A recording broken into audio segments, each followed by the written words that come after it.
Let's talk about the censorship brigade first, since we've been on the topic of Israel and all the wonderful things that its apologists are doing. You might as well share the great news of what they're bringing to the U.S., which is a new level of thought police. Well, remember what Douglas Murray said, that there is no America without a Jewish state controlling Jerusalem.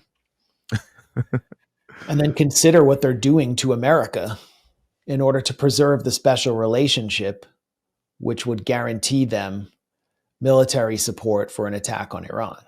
They are targeting Iran and the First Amendment at the same time. Is this good for America? And I think that's what is responsible for this post by the Immigration and Customs Enforcement Agency, ICE, which I call the Israeli censorship enforcers. This is one of the wildest posts by a government agency I've seen. Ideas cannot be illegal in a free. This is about an ICE post, but here's the ICE post, which was deleted. ICE.gov, and this was on X as well. If it crosses the US border illegally, it's our job to stop it. People, money, products, ideas. What ideas are illegal? Ideas. It seems like they were like a little America. It seems like they were like a little bit maybe hesitant, a little bit uncomfortable saying ideas, because you notice how ideas is a little bit like faded out at the bottom. So they didn't want to go full throttle saying that we're trying to like stop ideas coming in, but they still wanted to get the message out. So it's like they're trying to sneak it in, but apparently they caught enough heat that they deleted it. But yeah, I agree. This is one of the most insane government posts I've ever seen. Ideas. Like, this is just out of Orwell. They're not even hiding it. Well, have you ever listened to Maggot Brain by Funkadelic? Yeah, of course. And at the end, George Clinton, you can hear him in concert chanting, think, it ain't illegal yet. That's what it reminded me of. Or the Zappa song, Who Are the Brain Police? It's like, we literally have a brain police, but they're supposed to enforce immigration. And they let the cat out of the bag. There are ideas that they are trying to legislate and criminalize, and they're able to do it through immigration policy. And those are ideas that the Israel lobby does not want circulating because they're dangerous. We're circulating those ideas right now. And while they deleted that post about stopping ideas at the border, they have not backed down from this, which is the new announcement from the Department of Homeland Security, DHS, to begin screening aliens, by which they mean immigrants, social media activity for anti-Semitism.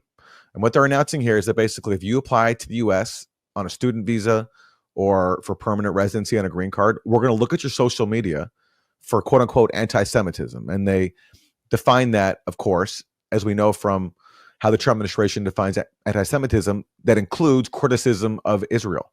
So basically, if you criticize Israel, you might not be let into the United States. And notice how other forms of bigotry are still totally fine. So if you're an Islamophobe, if you're a homophobe, if you're a racist, go down the list. That's fine.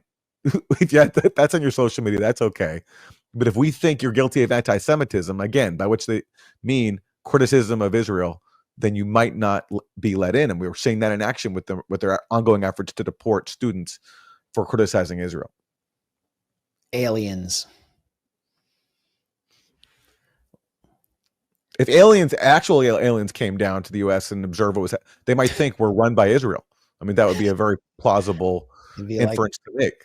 But unfortunately, this is our government doing it, saying you can't criticize this foreign apartheid state. The people with the little hats who like to kill children seem to be in control. This planet is very strange. The politicians must go and look at a wall far away before being elected. This is a strange country. We must return to base, Zygor. People are being charged who are permanent residents now for their thoughts. I mean, it's happening. Right? Mahmoud Khalil, we finally found out what he was charged with. Mahmoud Khalil being the Columbia University former student who was a key negotiator between the students involved in the anti-genocide encampments throughout 2024 and the school administration, had his name basically sent to the Trump administration by one of these Zionist vigilante groups like Beitar or Canary Mission, and he was kidnapped and sent to a privatized ICE facility in Louisiana. And, we were told he's a terrorist, he's Hamas, he's this, now we find out what he is.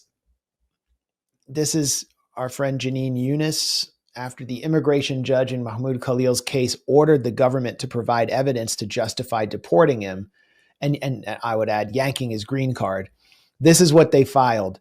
I've been a lawyer for 14 years and a criminal defense lawyer for 9 of those years, and I've never seen anything like this. Totally nebulous, vague allegations about involvement in quote-unquote anti-Semitic protests and quote-unquote disruptive activities without any specific attributions of unlawful activity or even quote-unquote anti-Semitic speech to Khalil himself.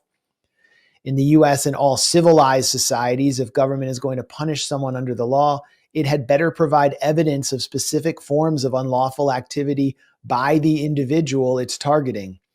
Not only has the government entirely failed to do that here, but it's obvious its case is predicated on punishing First Amendment protected speech and protests. And you can look at it. It's like, where's the terrorism? Where's the crime? What did he do?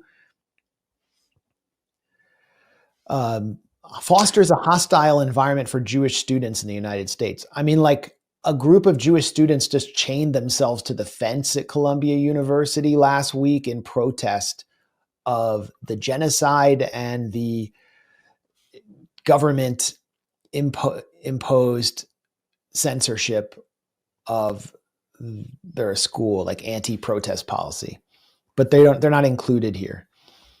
And also, again, last time in our last stream, I think we played the clip of Marco Rubio in 2022 at CPAC mocking liberals for policing speech and canceling people if they say the wrong thing, and mocking this idea of I don't feel safe if someone says something I don't like that makes me uncomfortable.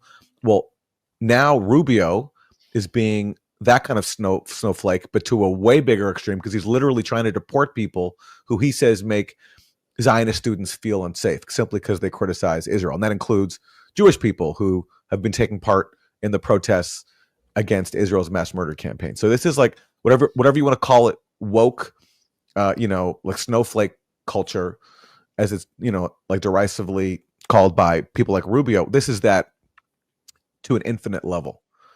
Now they're literally going to police and deport people for making supporters of Israel feel unsafe and uncomfortable.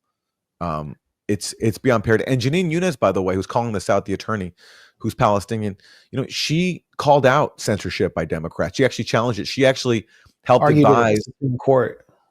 Yeah, she at the Supreme Court, she challenged vaccine mandates, all the excesses of liberal sort of authoritarianism and government coercion. She challenged.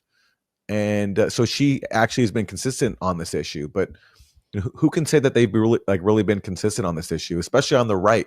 All those people who mocked government censorship when it was happening under Biden.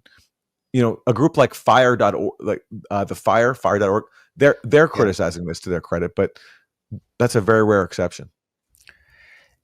And those Jewish students who chained themselves to the fence, Katie Halper interviewed them. And one by one, she asked, what's your major? And almost all of them said Jewish studies. They were very Jewish. Yeah. They were riding in the mitzvah mobile.